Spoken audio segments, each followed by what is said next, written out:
Silakan Aster, pimpin teman-temannya berdoa. Baik, terima kasih atas waktu yang sudah diberikan.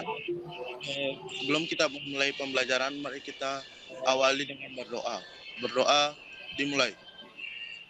Selesai. Akan di-on-kan kameranya anak-anak ya.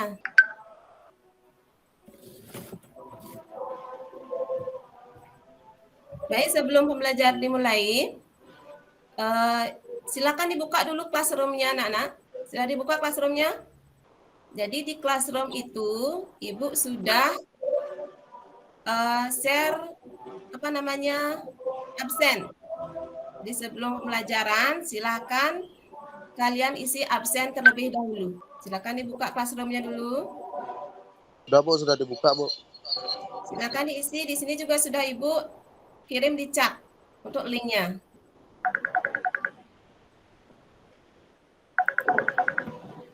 Sudah, yang kesulitan silakan dibuka di chatnya, di chat Meet ini Ibu sudah kirimkan linknya.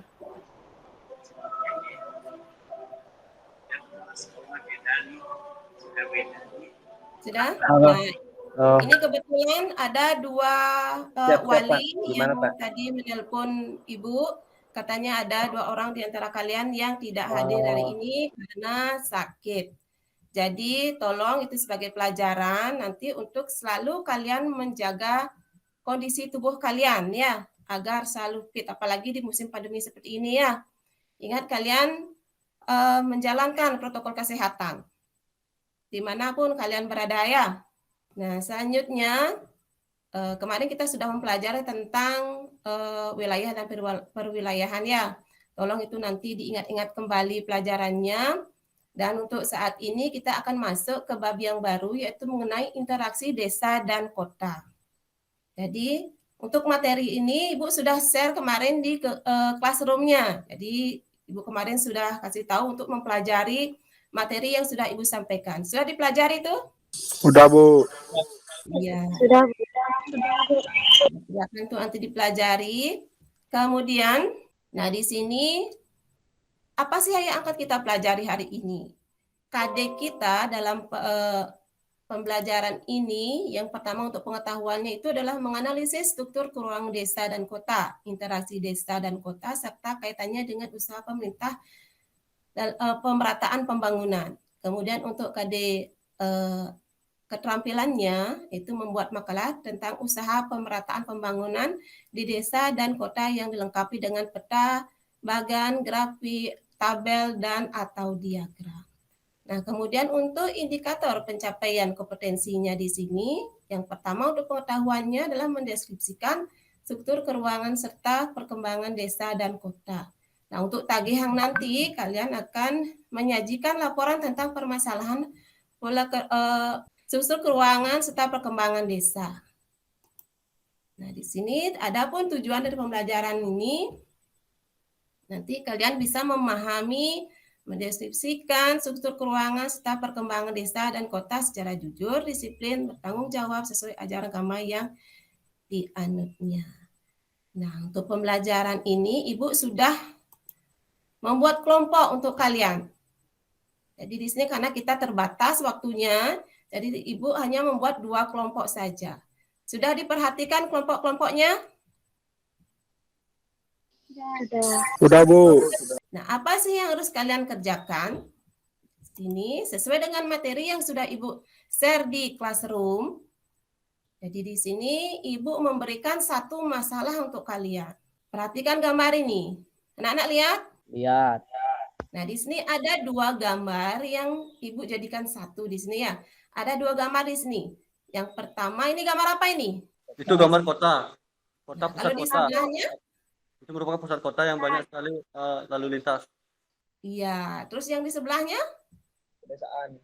Kondisi alami desa. Desaan. Pedesaan. Beda sekali ya antara Ya. gambar yang satu Merupakan dengan pedesaan. gambar yang kedua. Pedesaan itu. Ya. Beda kan? Beda. Iya, jadi nanti apa yang harus kalian lakukan terkait dengan materi yang sudah Ibu share kemarin. Jadi di sini kalian simak ini dengan baik gambarnya. Kemudian kalian nanti akan mencari tahu bagaimana struktur keuangan pada masing-masing gambar tersebut. dan bagaimana perkembangannya. Sudah?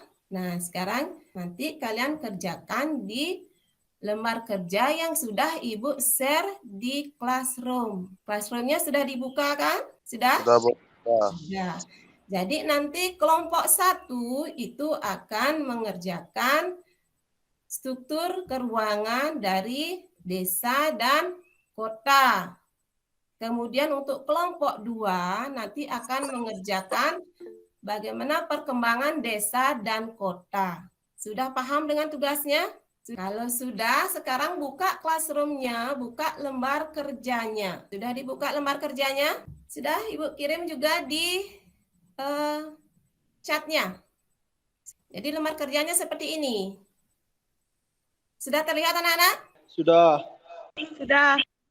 Sudah? Bagi yang sudah buka, silahkan diskusikan dengan kelompoknya tugas-tugas yang sudah Ibu sampaikan tadi. Silahkan buat nama kelompoknya. Setelah itu diskusikan dengan teman-teman kalian. Nah, ini lembar jawaban untuk kelompok 1 ya. Nanti kelompok 1 ketik jawabannya di sini. Kemudian kelompok yang kedua ketik jawabannya di sini. Masih mencoba cari jawaban, Bu. Ini belum ketemu. Iya, silahkan diskusikan ya, boleh lewat internet, boleh. Untuk presentasi kelompok 1 diwakili oleh Latif Pratiwi, Bu. Baik, terima kasih. Di sini saya akan mempresentasikan jawaban kelompok saya, yaitu kelompok 1, mengenai ciri-ciri desa dan ciri-ciri kota. Untuk ciri-ciri desa, yang pertama, punya wilayah dan sistem masyarakat sendiri. Ciri-ciri desa yang pertama, punya wilayah dan sistem masyarakat sendiri. Yang kedua, masyarakat pada umumnya suka bergotong royong. Yang ketiga, jumlah penduduk tidak begitu banyak. Yang keempat, masyarakatnya masih sangat tradisional. Dan yang kelima, kehidupannya memiliki hubungan erat dengan lingkungannya. Sedangkan ciri-ciri kota, corak kehidupannya bersifat Gesellschaft, yaitu hubungan kekerabatan mulai pudar. Yang kedua, terjadinya kesenjangan sosial antara golongan masyarakat kaya dan masyarakat miskin. Yang ketiga, bersifat individualis dan materialistis. Sekian jawaban dari kelompok 1. Terima kasih. Boleh bertanya? Jawabannya sudah pas menurut kalian? Di sini boleh bertanya apa menambahkan aja, Bu? Boleh, kalau mau bertanya silahkan. Nanti siap-siap kelompok 1 jawab. Kenapa jumlah penduduk di desa tidak begitu banyak? Kelompok 1, kenapa katanya jumlah penduduk di desa tidak begitu banyak? Saya, Bu. Ya, silahkan. Jumlah penduduk di desa tidak terlalu banyak karena kebanyakan penduduk di desa merantau ke kota untuk mencari penghidupan. Banyak masyarakat desa yang merantau ke kota. Iya, Bu. Jadi penduduknya itu ke kota ya, untuk merantau ya, untuk mencari pekerjaan ya. Iya. Karena dia meninggalkan desa. Mungkin yang lainnya dari kelompok 1 yang mau menambahkan? Ya, bisa saya terima, Bu, dan pahami, Bu. Bisa diterima. Oke, selanjutnya ada lagi? Sudah, Bu. Sudah. Ya, Bu, sudah pas.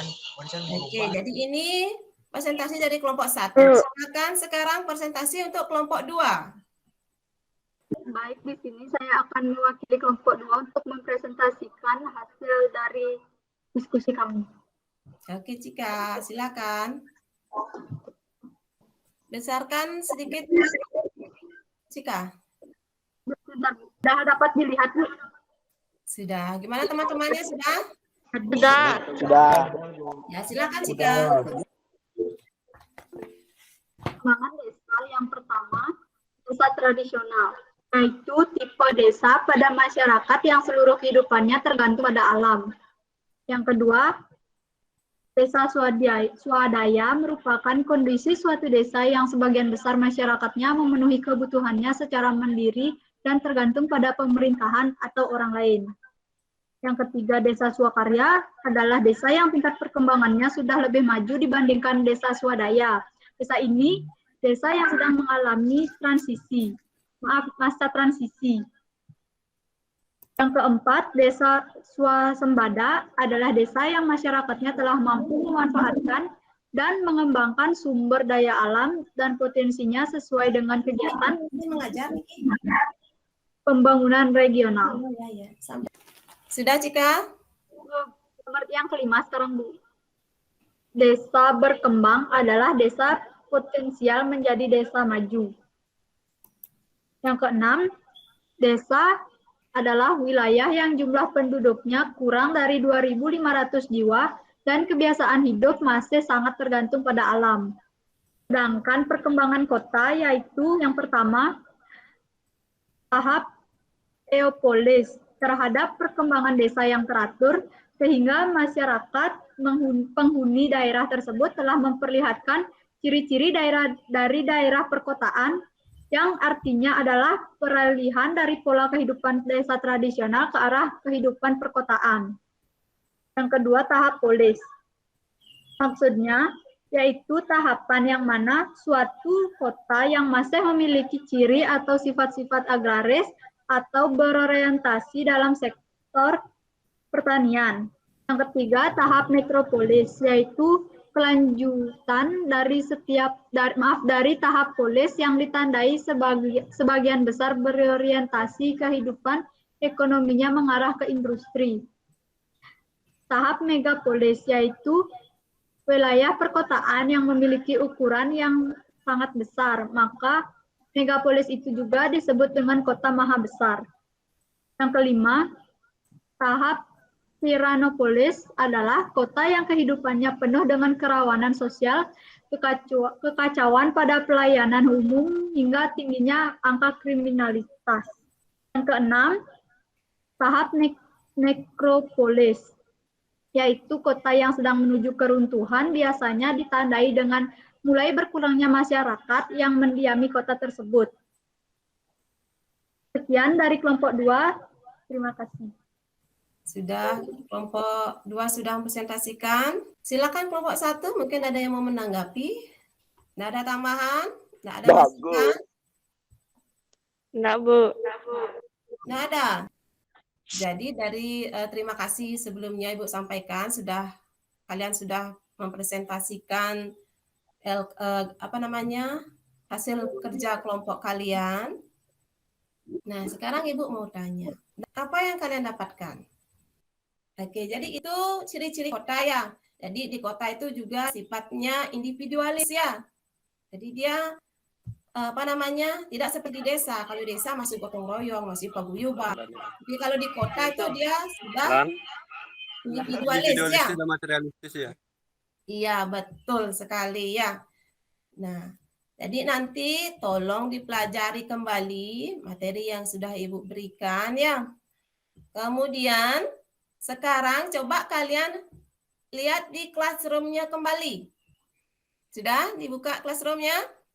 Di sana ada latihan soal berupa Google Form di sana. Silakan itu dibuka kemudian dikerjakan. Tidak sampai 5 menit ya kalian bisa menyelesaikan ini.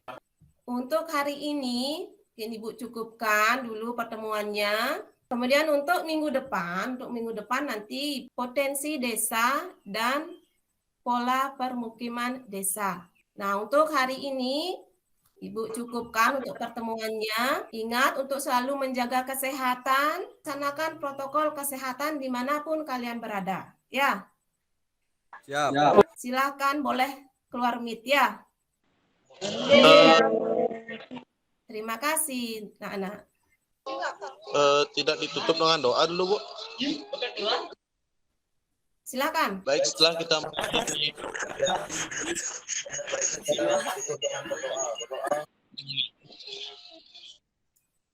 selesai. Ya, silakan boleh keluar mic ya. Terima kasih, Bu. Terima kasih, Bu. Selamat pagi. Kembali.